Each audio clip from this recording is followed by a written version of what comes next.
ಆಕಾಶವಾಣಿ ಪ್ರದೇಶ ಸಮಾಚಾರ ಓದುತ್ತಿರುವವರು ಪ್ರತಿಭಾ ನಟರಾಜ್. ಮುಖ್ಯಾಂಶಗಳು. ಕಲ್ಯಾಣ ಕರ್ನಾಟಕ ಜಿಲ್ಲೆಯ ಜನಪ್ರತಿನಿಧಿಗಳೊಂದಿಗೆ ಮುಖ್ಯಮಂತ್ರಿ ಸಭೆ, ಜಿಲ್ಲಾ ಪ್ರಗತಿ ಪರಿಶೀಲನೆ. ರಾಜ್ಯದ ಕಾಳಸಂತೆಯಲ್ಲಿ ರಸಗೊಬ್ಬರ ಮಾರಾಟ, ಲೋಕಸಭೆಯಲ್ಲಿ ಸಂಸದ ಡಾ ಕೆ. ಸುಧಾಕರ್ ಆರೋಪ. ಭಯೋತ್ಪಾದನಾ ಚಟುವಟಿಕೆ ಆರೋಪ, ಬೆಂಗಳೂರಿನಲ್ಲಿ ಗುಜರಾತ್ ಭಯೋತ್ಪಾದನಾ ನಿಗ್ರಹ ದಳದಿಂದ ಶಂಕಿತ ಮಹಿಳೆ ಬಂಧನ. ಧರ್ಮಸ್ಥಳ ಪ್ರಕರಣ, 2ನೇ ದಿನವೂ ಮುಂದುವರಿದ ಮೃತದೇಹಗಳ ಶೋಧ ಕಾರ್ಯ. ಕಾಡಾನೆಗಳ ನಿಯಂತ್ರಣಕ್ಕೆ ಕೇಂದ್ರ ಅರಣ್ಯ ಸಚಿವರಿಗೆ ಸಂಸದ ಕೋಟಾ ಶ್ರೀನಿವಾಸ ಪೂಜಾರಿ ಮನವಿ. ಮುಖ್ಯಮಂತ್ರಿ ಸಿದ್ದರಾಮಯ್ಯ ಸಚಿವರು ಮತ್ತು ಶಾಸಕರೊಂದಿಗೆ ನಡೆಸುತ್ತಿರುವ ಕ್ಷೇತ್ರವಾರು ಬಿಡುಗಡೆಯಾಗಿರುವ ಅನುದಾನ, ಇಲಾಖಾವಾರು ಅನುದಾನ ಬಳಕೆ, ಬಜೆಟ್ನಲ್ಲಿ ಘೋಷಿಸಿರುವ ಯೋಜನೆಗಳ ಜಾರಿಯ ಸ್ಥಿತಿಗತಿ ಕುರಿತ ಸಭೆ ಆರಂಭಗೊಂಡಿದೆ. ಇಂದು 10 ಜಿಲ್ಲೆಯ ಉಸ್ತುವಾರಿ ಸಚಿವರು ಹಾಗೂ ಸಚಿವರು ಮತ್ತು ಶಾಸಕರೊಂದಿಗೆ ಸಭೆ ನಡೆಸಲಿದ್ದಾರೆ. ಬೀದರ್, ಕಲಬುರಗಿ, ಯಾದಗಿರಿ, ರಾಯಚೂರು, ಕೊಪ್ಪಳ, ವಿಜಯನಗರ, ಬಳ್ಳಾರಿ, ಬೆಳಗಾವಿ, ಹುಬ್ಬಳ್ಳಿ, ಧಾರವಾಡ, ಉತ್ತರ ಕನ್ನಡ ಜಿಲ್ಲೆಯ ಉಸ್ತುವಾರಿ ಸಚಿವರು ಹಾಗೂ ಸಚಿವರು ಮತ್ತು ಶಾಸಕರ ಜತೆ ಸಭೆ ನಡೆಸಿ ಅಭಿಪ್ರಾಯ ಪಡೆದುಕೊಳ್ಳಲಿದ್ದಾರೆ. ಜಿಲ್ಲೆಯ ಪ್ರಗತಿಯ ಕುರಿತು ಮಾಹಿತಿ ಪಡೆದುಕೊಳ್ಳಲಿದ್ದಾರೆ. ಈಗಾಗಲೇ ಕಲಬುರಗಿ, ಬೀದರ್ ಹಾಗೂ ಯಾದಗಿರಿ ಜಿಲ್ಲೆಯ ಜನಪ್ರತಿನಿಧಿಗಳ ಸಭೆ ಪೂರ್ಣಗೊಳಿಸಿದ್ದಾರೆ. ರಾಜ್ಯದ ಕಾಳಸಂತೆಯಲ್ಲಿ ದುಪ್ಪಟ್ಟು ಬೆಲೆಗೆ ರಸಗೊಬ್ಬರ ಮಾರಾಟ ಮಾಡಲಾಗುತ್ತಿದೆ ಎಂದು ಲೋಕಸಭೆಯಲ್ಲಿ ಚಿಕ್ಕಬಳ್ಳಾಪುರ ಸಂಸದ ಡಾ ಕೆ. ಸುಧಾಕರ್ ಆರೋಪಿಸಿದ್ದಾರೆ. ಶೂನ್ಯ ವೇಳೆಯಲ್ಲಿ ಮಾತನಾಡಿದ ಅವರು, ಮುಂಗಾರು ಅವಧಿ ಕೃಷಿಗೆ ನಿರ್ಣಾಯಕ. ಈ ಸಮಯದಲ್ಲಿ ಭತ್ತ, ಜೋಳ, ದ್ವಿದಳ ಧಾನ್ಯ, ಸೋಯಾಬೀನ್ ಸೇರಿದಂತೆ ವಿವಿಧ ಬೆಳೆಗಳನ್ನು ರೈತರು ಬೆಳೆಯುತ್ತಿದ್ದಾರೆ. ಈ ಹಂಗಾಮಿನಲ್ಲಿ ಕೇಂದ್ರ ಸರ್ಕಾರ 8.13 ಲಕ್ಷ ಟನ್ ಯೂರಿಯಾವನ್ನು ರಾಜ್ಯಕ್ಕೆ ಕಳುಹಿಸಿದೆ. ಆದರೆ ರಾಜ್ಯ ಸರ್ಕಾರ ದಾಸ್ತಾನು ಇದ್ದರೂ ಯೂರಿಯಾ ಹಾಗೂ ಡಿಪಿಎ ಹಂಚಿಕೆ ಮಾಡಿಲ್ಲ. ಈ ಮೂಲಕ ರೈತರಿಗೆ ಅನ್ಯಾಯ ಮಾಡಲಾಗಿದೆ ಎಂದು ಆರೋಪಿಸಿದ್ದಾರೆ. 258 ರೂಪಾಯಿಗೆ ಸಬ್ಸಿಡಿ ದರದಲ್ಲಿ ಸಿಗಬೇಕಿದ್ದ ಯೂರಿಯಾವನ್ನು 500 ರೂಪಾಯಿಗೆ ಮಾರಾಟ ಮಾಡಲಾಗುತ್ತಿದೆ. ಡಿಪಿಎಯನ್ನು 1,200 ರೂಪಾಯಿ ಬದಲು 2,000 ರೂಪಾಯಿಗೆ ಮಾರಾಟ ಮಾಡಲಾಗುತ್ತಿದೆ. ಕೇಂದ್ರ ಸರ್ಕಾರ ಮಧ್ಯಪ್ರವೇಶ ಮಾಡಿ ಸಮರ್ಪಕ ರಸಗೊಬ್ಬರ ಪೂರೈಕೆಗೆ ರಾಜ್ಯ ಸರ್ಕಾರದ ಮುಖ್ಯ ಕಾರ್ಯದರ್ಶಿಗೆ ಸೂಚನೆ ನೀಡಬೇಕೆಂದು ಆಗ್ರಹಿಸಿದ್ದಾರೆ. ಅಲ್-ಖೈದಾ ಭಯೋತ್ಪಾದಕ ಸಂಘಟನೆಗೆ ಸೇರಿದ ಮಹಿಳೆಯೊಬ್ಬರನ್ನು ಗುಜರಾತ್ ಭಯೋತ್ಪಾದನಾ ನಿಗ್ರಹ ದಳ ಬೆಂಗಳೂರಿನಲ್ಲಿಂದು ಬಂಧಿಸಿದೆ. ಈ ಹಿನ್ನೆಲೆಯಲ್ಲಿ ಬೆಂಗಳೂರಿನ ನಗರದಾದ್ಯಂತ ವ್ಯಾಪಕ ಕಣ್ಗಾವಲು ವಿಧಿಸಲಾಗಿದೆ ಎಂದು ಐಎಎನ್ಎಸ್ ಸುದ್ದಿಸಂಸ್ಥೆ ತಿಳಿಸಿದೆ. ಜಾರ್ಖಂಡ್ ಮೂಲದ 33 ವರ್ಷದ ಶಮಾ ಪರ್ವೀನ್ ಎಂಬುವವರನ್ನು ಬಂಧಿಸಿದ್ದು, ಈಕೆ ಬೆಂಗಳೂರಿನಲ್ಲಿ ಅಲ್-ಖೈದಾ ಸಂಘಟನೆಯನ್ನು ಬಲಪಡಿಸುವ ಕಾರ್ಯದಲ್ಲಿ ತೊಡಗಿದ್ದಳು. ಬೆಂಗಳೂರಿನ ಮನೋರಾಯನ ಪಾಳ್ಯದಲ್ಲಿ ಈಕೆ ವಾಸಿಸುತ್ತಿದ್ದಳು ಎಂದು ತಿಳಿದುಬಂದಿದೆ. ಪದವೀಧರೆಯಾದ ಈಕೆ ತನ್ನ ಸಾಫ್ಟ್ವೇರ್ ಇಂಜಿನಿಯರ್ ಸಹೋದರನ ಜೊತೆ ನೆಲೆಸಲು 3 ವರ್ಷಗಳ ಹಿಂದೆ ಬೆಂಗಳೂರಿಗೆ ಆಗಮಿಸಿದ್ದಳು. ಧರ್ಮಸ್ಥಳ ಪೊಲೀಸ್ ಠಾಣಾ ವ್ಯಾಪ್ತಿಯಲ್ಲಿ ಹೂತು ಹಾಕಲಾಗಿದೆ ಎನ್ನಲಾದ ಮೃತದೇಹ ಪತ್ತೆಗಾಗಿ ಶೋಧ ಕಾರ್ಯ ಇಂದು ಮುಂದುವರೆದಿದೆ. ಪ್ರಕರಣದ ಸಾಕ್ಷಿ ದೂರುದಾರ ನೇತ್ರಾವತಿ ನದಿ ಪಕ್ಕದ ದಟ್ಟ ಕಾನನದ ನಡುವೆ ತೋರಿಸಿದ 2ನೇ ಜಾಗವನ್ನು ಅಗೆಯುವ ಕಾರ್ಯ ನಡೆಯುತ್ತಿದೆ. ಪುತ್ತೂರಿನ ಉಪವಿಭಾಗಾಧಿಕಾರಿ ಸ್ಟೆಲ್ಲಾ ವರ್ಗೀಸ್ ಹಾಗೂ ಎಸ್ಐಟಿ ಎಸ್ಪಿ ಜಿತೇಂದ್ರ ಕುಮಾರ್ ದಯಾಮ ಸ್ಥಳದಲ್ಲಿದ್ದು ಮಾರ್ಗದರ್ಶನ ನೀಡುತ್ತಿದ್ದಾರೆ. ನಿನ್ನೆ ನಡೆದ ಶೋಧ ಕಾರ್ಯದಲ್ಲಿ ಸಾಕ್ಷಿ ದೂರುದಾರ ತೋರಿಸಿದ ಮೊದಲ ಜಾಗದಲ್ಲಿ ಯಾವುದೇ ಕುರುಹುಗಳು ಪತ್ತೆಯಾಗಿಲ್ಲ. ಯೂರಿಯಾ ಗೊಬ್ಬರ ಅಭಾವದ ನಡುವೆಯೇ ರಾಜ್ಯದಲ್ಲಿ ಕಳಪೆ ಗೊಬ್ಬರ ಹಾಗೂ ಕಳಪೆ ಬೀಜಗಳ ಮಾರಾಟ ಜಾಲ ಸಕ್ರಿಯವಾಗಿದೆ. ಪ್ರಸಕ್ತ ಮುಂಗಾರಿನಲ್ಲಿ ಕಳಪೆ ಬೀಜಗಳ ಮಾರಾಟದಿಂದ ಹಾವೇರಿ ಜಿಲ್ಲೆ ಸೇರಿದಂತೆ ರಾಜ್ಯದ 639 ರೈತರಿಗೆ 58,40,000 ರೂಪಾಯಿ ವಂಚನೆಯಾಗಿದ್ದು, ರಾಣೆಬೆನ್ನೂರು ಶಹರ ಠಾಣೆಯಲ್ಲಿ ಪ್ರಕರಣ ದಾಖಲಾಗಿದೆ ಎಂದು ಹಾವೇರಿ ಜಿಲ್ಲಾಧಿಕಾರಿ ವಿಜಯ ಮಹಂತೇಶ ದಾನಮ್ಮನವರ ತಿಳಿಸಿದ್ದಾರೆ. ರಾಣೆಬೆನ್ನೂರಿನಲ್ಲಿ ಇರುವ ನಿಸರ್ಗ ಸೀಡ್ಸ್ ಕಂಪನಿಯವರು ರೈತರಿಗೆ ಮಾರಿದ್ದ ನಿಸರ್ಗ ಗೋಲ್ಡ್ 3399, ನಿಸರ್ಗ 4555, S25 ಹಾಗೂ ನಿಸರ್ಗ 99 ಹೆಸರಿನ ಮೆಕ್ಕೆಜೋಳದ ಬೀಜಗಳು ಕಳಪೆ ಎಂಬುದನ್ನು ಕೃಷಿ ಇಲಾಖೆ ಅಧಿಕಾರಿಗಳು ದೃಢಪಡಿಸಿದ್ದಾರೆ. ಬೀಜ ತಯಾರಿಸಿದ್ದ ಕಂಪನಿಯ ಮಾಲೀಕರು ಹಾಗೂ ಬೀಜ ಮಾರಿದ್ದ ಮಳಿಗೆಗಳ ಮಾಲೀಕರ ವಿರುದ್ಧ ಪೊಲೀಸ್ ಠಾಣೆಯಲ್ಲಿ ಪ್ರಕರಣ ದಾಖಲಾಗಿದೆ. ಪ್ರದೇಶ ಸಮಾಚಾರ ಕೇಳುತ್ತಿದ್ದೀರಿ.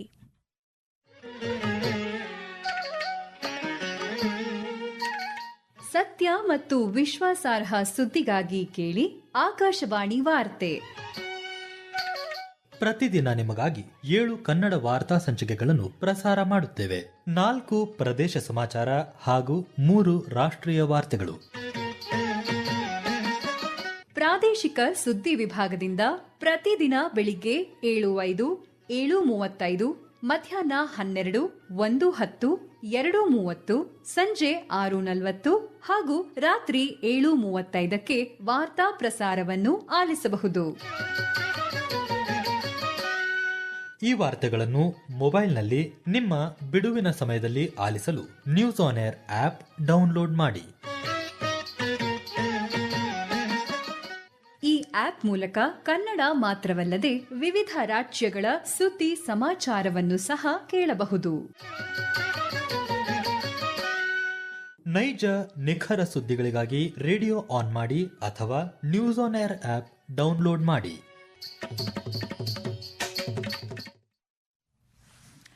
ಚಿಕ್ಕಮಗಳೂರು ಜಿಲ್ಲೆಯಲ್ಲಿ ಕಾಡಾನೆಗಳ ಹಾವಳಿ ಹೆಚ್ಚಾಗಿದ್ದು, ಕಾಡಾನೆಗಳ ನಿಯಂತ್ರಣಕ್ಕೆ ಅಗತ್ಯ ಕ್ರಮ ಕೈಗೊಳ್ಳುವಂತೆ ಉಡುಪಿ ಚಿಕ್ಕಮಗಳೂರು ಸಂಸದ ಕೋಟಾ ಶ್ರೀನಿವಾಸ ಪೂಜಾರಿ ಕೇಂದ್ರ ಅರಣ್ಯ ಮತ್ತು ಪರಿಸರ ಸಚಿವ ಭೂಪೇಂದ್ರ ಯಾದವ್ ಅವರನ್ನು ಭೇಟಿ ಮಾಡಿ ಮನವಿ ಸಲ್ಲಿಸಿದ್ದಾರೆ.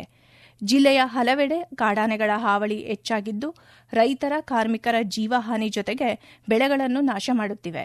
ಈ ಬಗ್ಗೆ ಸಚಿವರ ಗಮನಕ್ಕೆ ತರಲಾಗಿದ್ದು, ಕಾಡಾನೆಗಳ ನಿಯಂತ್ರಣಕ್ಕೆ ಆನೆ ದೊಡ್ಡಿಗಳ ನಿರ್ಮಾಣ ಮಾಡಿ ಶಾಶ್ವತ ಪರಿಹಾರದ ಯೋಜನೆ ರೂಪಿಸುವಂತೆ ಮನವಿ ಮಾಡಲಾಗಿದೆ ಎಂದು ತಿಳಿಸಿದ್ದಾರೆ. ಕೇಂದ್ರ ಸರ್ಕಾರದ ವಿವಿಧ ಸಾಮಾಜಿಕ ಮತ್ತು ಆರ್ಥಿಕ ಭದ್ರತಾ ಯೋಜನೆಗಳ ಕುರಿತು ಸಾರ್ವಜನಿಕರಲ್ಲಿ ಅರಿವು ಮೂಡಿಸುವ ಕಾರ್ಯಕ್ರಮ ದಾವಣಗೆರೆ ಜಿಲ್ಲೆಯಲ್ಲಿ ಯಶಸ್ವಿಯಾಗಿ ಮುಂದುವರೆದಿದೆ. ಕಳೆದ 25 ದಿನಗಳಲ್ಲಿ ಜಿಲ್ಲೆಯ 49 ಗ್ರಾಮ ಪಂಚಾಯಿತಿಗಳಲ್ಲಿ ಆರ್ಥಿಕ ಸಾಕ್ಷರತೆ ಮೂಡಿಸಲಾಗಿದೆ ಎಂದು ಜಿಲ್ಲಾ ಮಾರ್ಗದರ್ಶಿ ಬ್ಯಾಂಕ್ ವ್ಯವಸ್ಥಾಪಕ ಪಡದಯ್ಯ ಹಿರೇಮಠ ತಿಳಿಸಿದ್ದಾರೆ. ಈ ಕುರಿತು ಆಕಾಶವಾಣಿಯೊಂದಿಗೆ ಮಾತನಾಡಿದ ಅವರು, ಕಳೆದ 25 ದಿನಗಳ ಅವಧಿಯಲ್ಲಿ 3200 ಹೊಸ ಖಾತೆಗಳು, ಪ್ರಧಾನಮಂತ್ರಿ ಬೀಮನ್ ಜ್ಯೋತಿ ಬಿಮಾ ಯೋಜನೆಯಡಿ 6200, ಪ್ರಧಾನಮಂತ್ರಿ ಸುರಕ್ಷಾ ಬಿಮಾ ಯೋಜನೆಯಡಿ 9500ಕ್ಕೂ ಅಧಿಕ ಹೊಸ ಅರ್ಜಿಗಳನ್ನು ಸ್ವೀಕರಿಸಲಾಗಿದೆ ಎಂದು ಹೇಳಿದ್ದಾರೆ. 3 ತಿಂಗಳ ಕಾಲ financial inclusions saturation campaign 1 July 2025ರಿಂದ 30 ಸೆಪ್ಟೆಂಬರ್ 2025ವರೆಗೂ ನಡೀತಾ ಇದೆ. ಈಗಾಗಲೇ ನಮ್ಮ ಜಿಲ್ಲೆಯ 194 ಗ್ರಾಮ ಪಂಚಾಯಿತಿಗಳಲ್ಲಿ ಈ ಕಾರ್ಯಕ್ರಮ ಆಗ್ತಾ ಇದೆ. ಈಗ ಅದರಲ್ಲಿ 49 ಗ್ರಾಮ ಪಂಚಾಯಿತಿಗಳಲ್ಲಿ ಈಗಾಗಲೇ ಈ ಫೈನಾನ್ಷಿಯಲ್ ಇನ್ಕ್ಲೂಷನ್ಸ್ ಸ್ಯಾಚುರೇಷನ್ ಕ್ಯಾಂಪ್ ನಡೆದಿರುವಂಥದ್ದು. ಈ 3 ತಿಂಗಳ ಕಾಲ ಅವಧಿಯ ಏನು ಕ್ಯಾಂಪೇನ್ ನಡೀತಾ ಇದೆ, ಇದನ್ನು ಎಲ್ಲರೂ ಇದರ ಭಾಗಿಯಾಗಿ ಇದನ್ನು ಸಕ್ಸಸ್ ಮಾಡಬೇಕು ಅಂತ ಹೇಳಿ ನಾನು ಎಲ್ಲರನ್ನು ಕೇಳ್ಕೊಳ್ತೇನೆ. ರಾಜ್ಯ ಸರ್ಕಾರ ನಾಳೆ ನಡೆಯಲಿರುವ ಕ್ವಾಂಟಮ್ ಸಂವಾದದಲ್ಲಿ ನೊಬೆಲ್ ಪ್ರಶಸ್ತಿ ವಿಜೇತರಿಗೆ ವಿಶೇಷ ಆತಿಥ್ಯ ವಹಿಸಲಿದೆ. 2016ರ ಭೌತಶಾಸ್ತ್ರ ನೊಬೆಲ್ ಪ್ರಶಸ್ತಿ ವಿಜೇತ ಡಂಕನ್ ಹಾಲ್ಡೆನ್ ಮತ್ತು 2004ರ ಭೌತಶಾಸ್ತ್ರ ನೊಬೆಲ್ ಪ್ರಶಸ್ತಿ ವಿಜೇತರನ್ನು ಆಹ್ವಾನಿಸಿದೆ. ನಾಳೆ ಮತ್ತು ನಾಡಿದ್ದು ನಡೆಯಲಿರುವ ದೇಶದ ಮೊದಲ ಕ್ವಾಂಟಮ್ ಇಂಡಿಯಾ ಬೆಂಗಳೂರು ಶೃಂಗಸಭೆಗೆ ಮುಂಚಿತವಾಗಿ ಈ ಸಂವಾದ ನಡೆಯಲಿದೆ. ಬೆಂಗಳೂರಿನಲ್ಲಿ ಆಗಸ್ಟ್ 4ರಂದು ನಡೆಯಲಿರುವ ಪ್ರತಿಭಟನೆಯಲ್ಲಿ ಹಾಗೂ ಕಾಂಗ್ರೆಸ್ ಹಿರಿಯ ಮುಖಂಡ ರಾಹುಲ್ ಗಾಂಧಿ ಭಾಗವಹಿಸುತ್ತಿರುವ ಪಾದಯಾತ್ರೆಗೆ ಬಿಜೆಪಿ ಆಕ್ಷೇಪ ವ್ಯಕ್ತಪಡಿಸಿದೆ. ಸಾಮಾಜಿಕ ಜಾಲತಾಣದಲ್ಲಿ ರಾಜ್ಯ ಸರ್ಕಾರದ ವಿರುದ್ಧ ಪ್ರತಿಪಕ್ಷ ನಾಯಕ ಆರ್ ಅಶೋಕ ಅಸಮಾಧಾನ ವ್ಯಕ್ತಪಡಿಸಿದ್ದಾರೆ. ಬಿಬಿಎಂಪಿ ಪೂರ್ವ ವಲಯ ವ್ಯಾಪ್ತಿಯಲ್ಲಿ ಸ್ವಚ್ಛತೆ ಕಾಪಾಡುವ ನಿಟ್ಟಿನಲ್ಲಿ ಜಾಗೃತಿ ಮೂಡಿಸುವ ಸಲುವಾಗಿ ರಸ್ತೆ ಅಕ್ಕಪಕ್ಕದಲ್ಲಿ ಕಸ ಎಸೆಯುವವರನ್ನು ಗುರುತಿಸಿ ದಂಡ ವಿಧಿಸಿ ಸೂಕ್ತ ಕ್ರಮ ಕೈಗೊಳ್ಳುವಂತೆ ಪೂರ್ವ ವಲಯ ಆಯುಕ್ತರಾದ ಸ್ನೇಹಲ್ ಸಂಬಂಧಪಟ್ಟ ಅಧಿಕಾರಿಗಳಿಗೆ ಸೂಚಿಸಿದ್ದಾರೆ.